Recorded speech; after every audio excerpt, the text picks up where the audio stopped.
The sunrise is not the best part.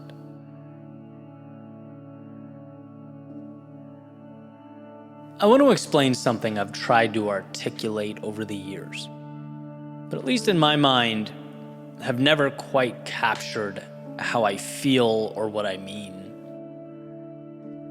Because I think it's important. Now, a tad trivial, or could be seen that way. In fact, I picture one of those memes where the top says nobody, and the bottom would say Eddie screaming about the sunrise for 10 years. Whereas a buddy of mine recently said, a bird flies over my right shoulder and I want to go home and write a novel about it. But, truth be told, there's beauty in the mundane. And I think when looked at correctly, some of our greatest lessons about ourselves, about the world, and about how those two things often aren't as different as we might be inclined to think, shine through. So we're going at this again, one more time. The beginning, 4 a.m., I couldn't sleep last night.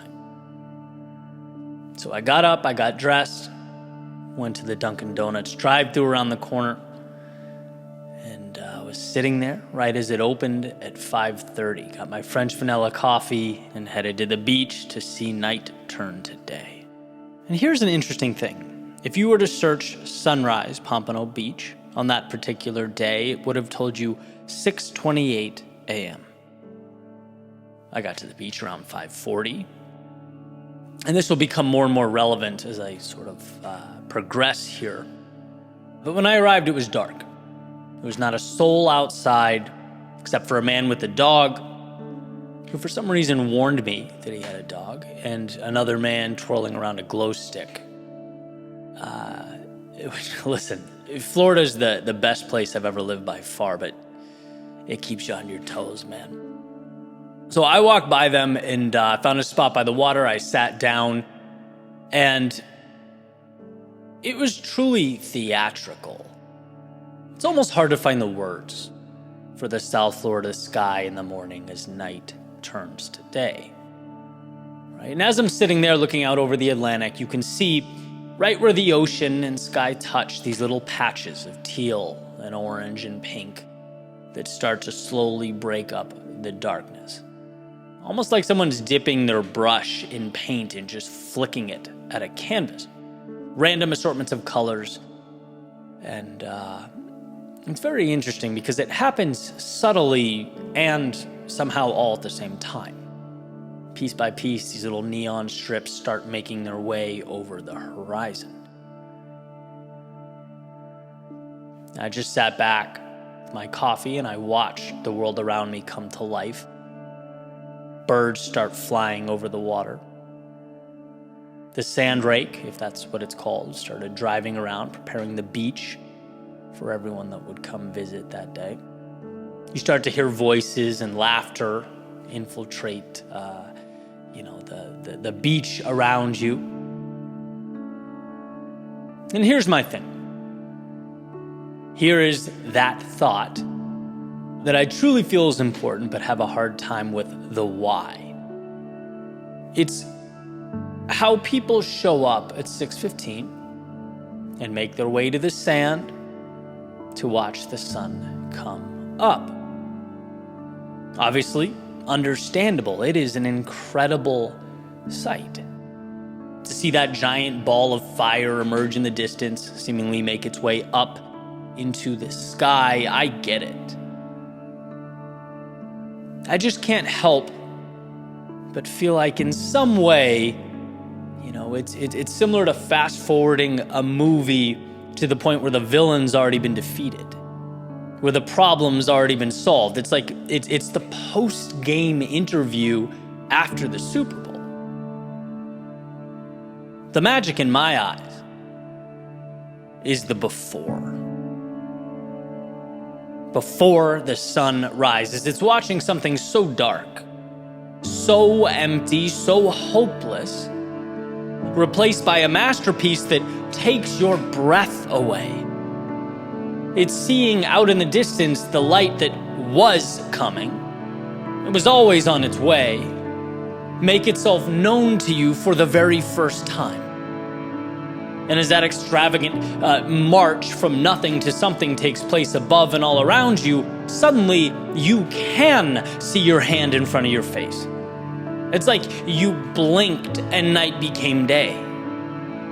That type of transformation, that journey from one extreme to the other, it's so incredible, so emotional. It screams hope.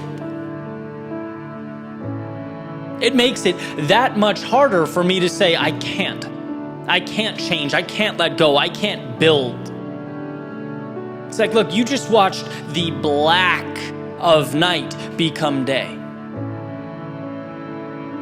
It's a reminder that things are always dark until they're not. We can never see until we can. It's just make-believe until it's real. It's a process of holding on. Sometimes it's just holding on until that paint begins to color in the world around you. So it's not that the others are wrong. Again, I totally get it. I get the appeal of putting the beach chair down at 6:15. Snapping some pictures of the sun in its magnificence. I get it. It's real. It's tangible. It's the shiny object. Theoretically, it's what we should be looking at. But let's not forget that magic in its infancy. Because for everything that is, for every sun that rises, its origin was once darkness. Its beginning so convoluted and so bleak that it's only logical one would look around and fail to see reality stretching beyond those desolate confines. The world seems to like pointing out the shiny things and the obvious spectacles. But if you ask me, the power precedes that sun rising. The power is navigating through nothing, knowing that things will not only be different, but that a light show is soon to emerge. That the line between possible and impossible, between heaven and hell, is showing up. It's settling in and hanging on as the darkness fades and gives way to morning. It certainly reminds me to hold on.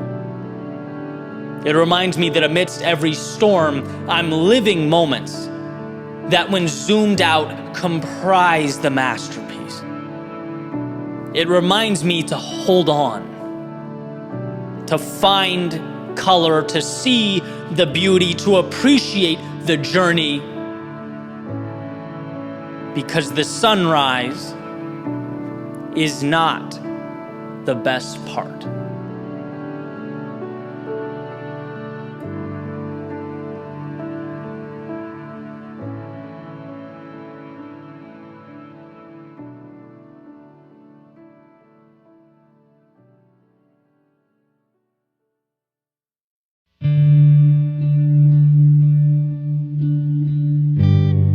Before you can ever get to where you're going,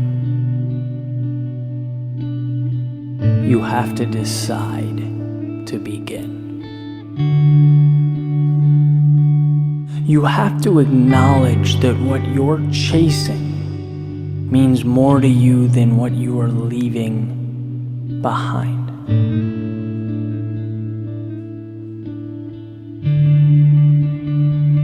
And then begins the greatest adventure you will ever experience. Knowing that you have turned someday into right now. That the road beneath you is waving you on, the wind at your back, it pushes you forward. There are no guarantees in life, but that just might be what makes it so incredible. You'll only go as far as you allow your imagination to take you.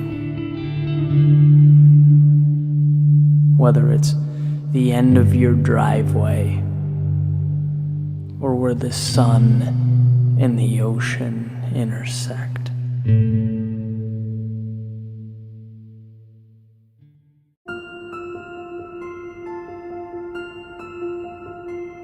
On that long drive, in the middle of the night with headlights and endless road in front of me, everything I knew in the rearview mirror, I learned the value of making the difficult decision.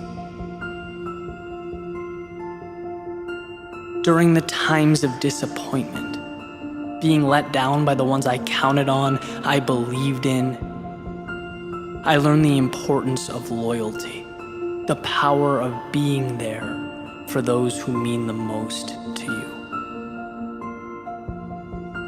Through the failures, the stress, the uncertainty, I learned that life goes on.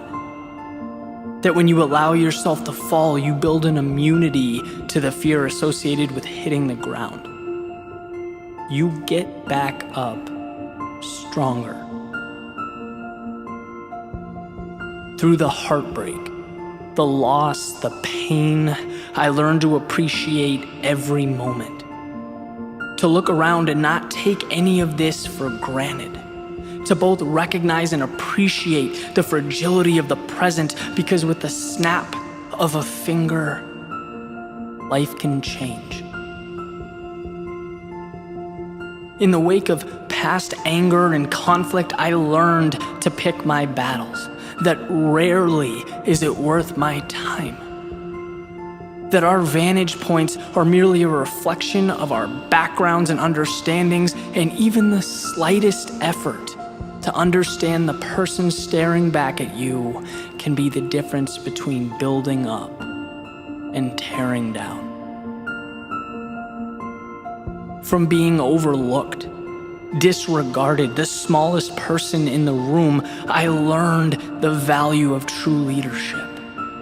The benefit of empowering those around you and making them feel appreciated.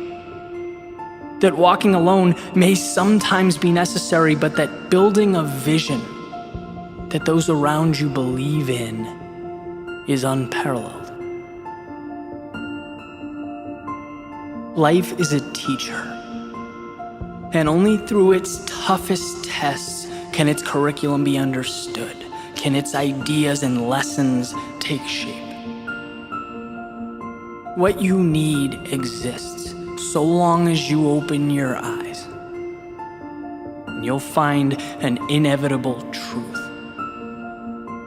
That this universe, it wants you to win. It's holding its hand out, providing you everything you need. Just understand.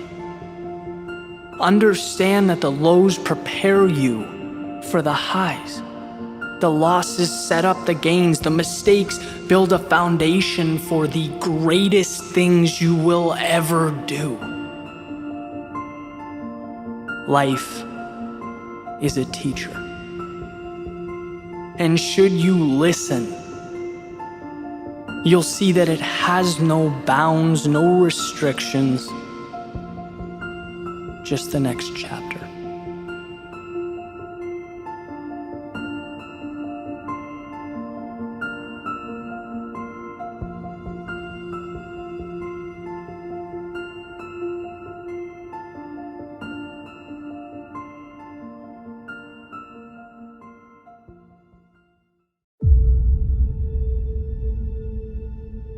Life is the manifestation of stories.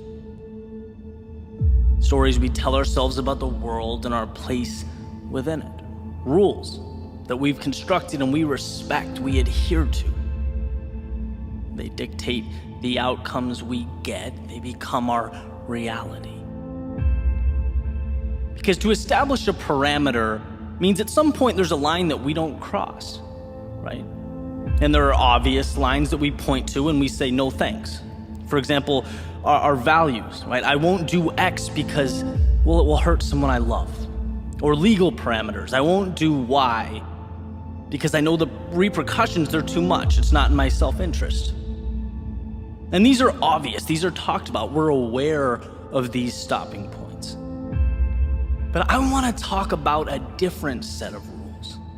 The stories we're writing without realizing we're doing it. How we think we're running a sprint, but have no idea that there's heavy weight on our shoulders holding us down, and you can't take that weight off if you don't know it's there. And this all came to me a few months ago. I was in LA for the weekend, having lunch with some incredible entrepreneurs. They've done some amazing things. And one of them sold a dating app for hundreds of millions of dollars, another one a healthcare company, another one had a very successful food distributing business, and I'm sitting there kind of blown away. And my priority was to listen. Not run my mouth or fabricate or impress, but to simply observe what creates this type of result. I was listening to Alex Mayer, who created Zeus, talk about his upbringing. Right? He came to the US as an immigrant from Iran and worked his way up from nothing. It's not like these folks were given the world, they took it. And it took me about 3 minutes to find a commonality in their worldview. To me, it couldn't be more evident. It was impossible to miss. They don't look at life how I do, or at least how I did. See, the story I told revolved around my parameters. Sure, I had moments of boldness, I pushed myself, I worked hard, but I looked at life in terms of what it would allow. Here's how things are. Okay, how can I stretch that? But that's like repainting or adding on to a house that was already built, right? There's only so much flexibility, so much you can do with that. But these guys are going around the table talking like little kids on Christmas, right? Talking about life like it's a game. Talking about opportunity like it's an apple waiting to be picked from a tree right outside. There was no, what will the world allow?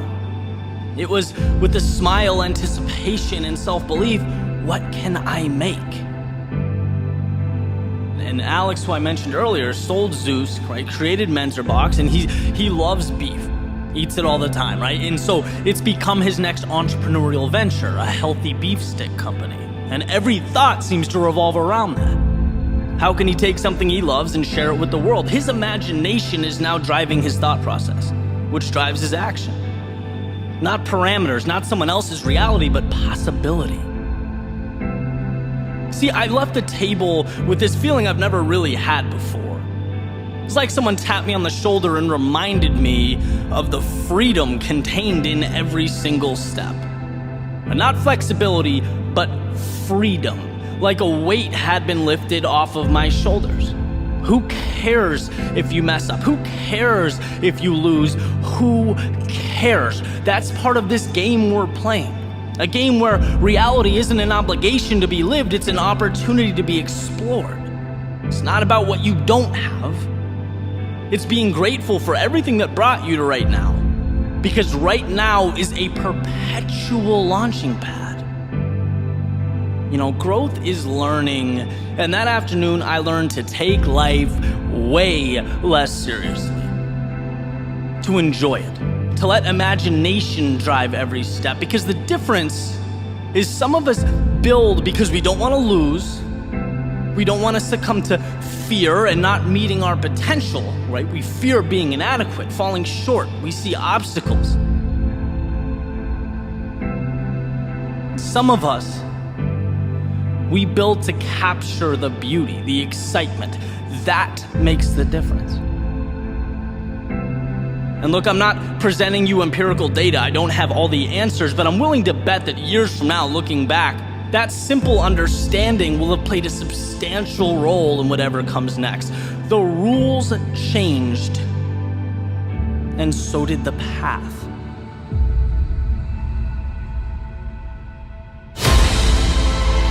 Let's not become so focused on each footstep that we lose sight of where they're collectively taking us. What are you building? Why are you here? To play by someone else's rules or to transform yourself and by default the world around you? See, reality is fluid, it's malleable, and the beauty is in that process of creating. A ship leaving the harbor has infinite possibility. unlimited potential, and that gives it its power. There's no right turn or wrong turn. The only way to lose is to stand still, to think that horizon in the distance is too far or not for you. See, a harbor is not a stopping point, it's a beginning.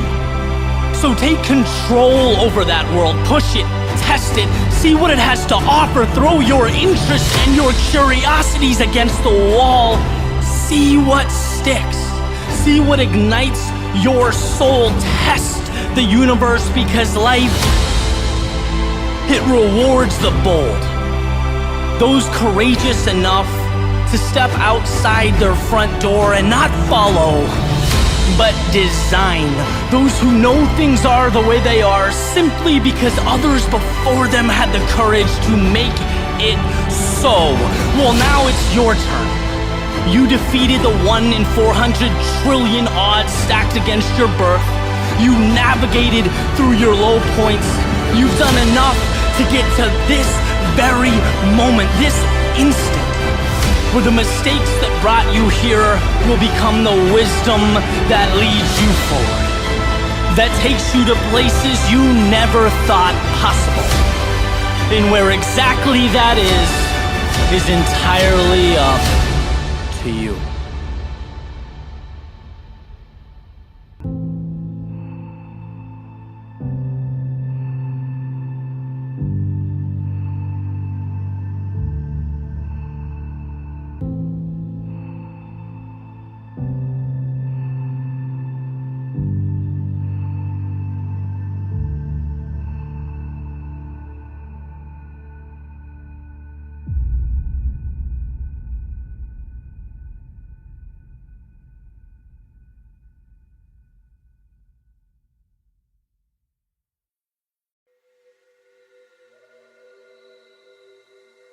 Every single dream, vision, or idea in your life starts with a simple understanding that it's obtainable, that you can make it real. That's the beginning of everything. Self-belief is the gatekeeper that stands between current and future. See, if you think of reality as these city walls you're living in, it's not crazy to think that there are going to be people that only know that existence within the walls, right? That's what they see, that's what most believe, it's how they live. It is only self-belief, a confidence in something greater outside those walls that opens the gate, that expands your reality. And if you don't believe anything good exists on the other side, why begin? If you don't think you're capable of getting there, why start? And this formula is simple, right? Let's not overthink it. We only move towards outcomes that we believe to be possible. And that's more important than ability, skill set, strength. I mean, you name it. Believing in yourself trumps all that. Because the person with an inferior skill set, maybe an average natural talent, but they believe in something and they move towards it. They give everything for this idea. They know it to be true. They'll always beat the talented person that's unsure, that procrastinates, that has 1 foot in and 1 foot out. And if you don't believe in yourself, you're building a city on sand, because I'll tell you what, great things, they're great for a reason. They're in rare supply, they're limited, which means not everyone can have them, which means those who do have them have to fight for them, have to deal with being uncomfortable, have to give more, sacrifice more, pay a steeper price than the masses. And if you don't look in the mirror, stare yourself in the face and know you are one of those select few, what's gonna happen when life kicks back at you? You'll fold. You'll resort back to what you know. You'll flee the battle for safety, security, and comfort. But when you know your movie ends at the top of the mountain, when you know at the end of the day you're going to cross a finish line or hold a trophy, your brain internalizes conflict differently, very differently.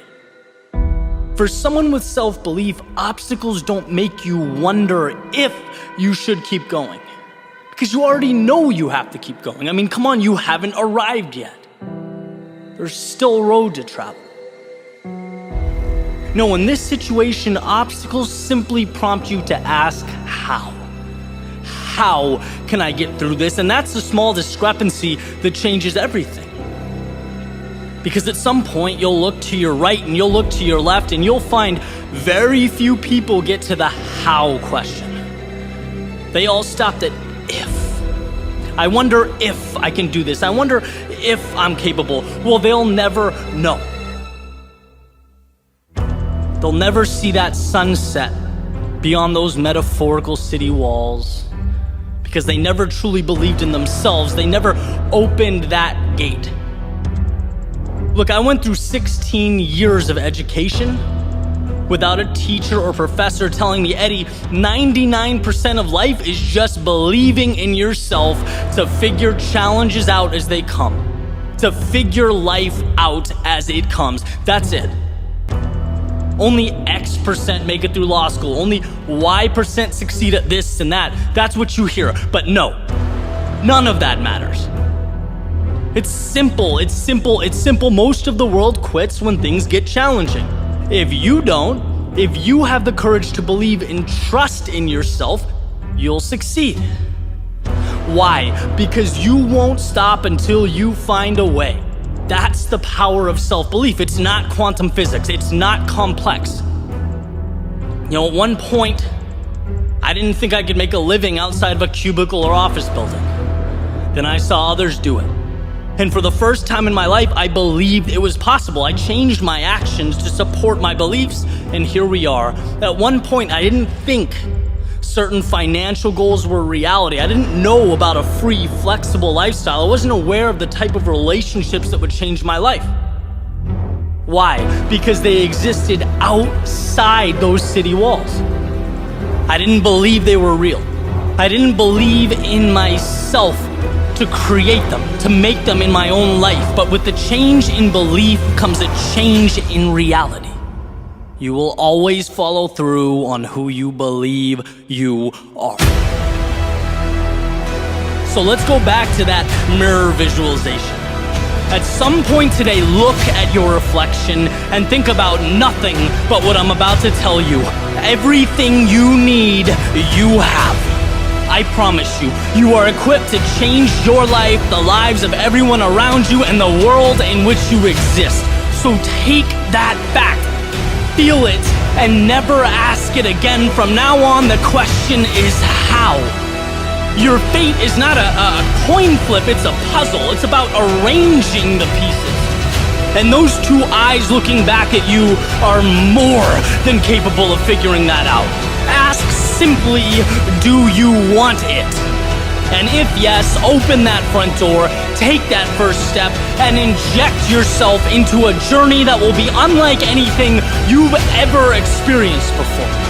A journey where you have the answers, the aptitude, and now the self-belief. And when you find yourself in the lowest of lows or the darkest of nights, find solace in that fact that will be more than enough to get you to dawn.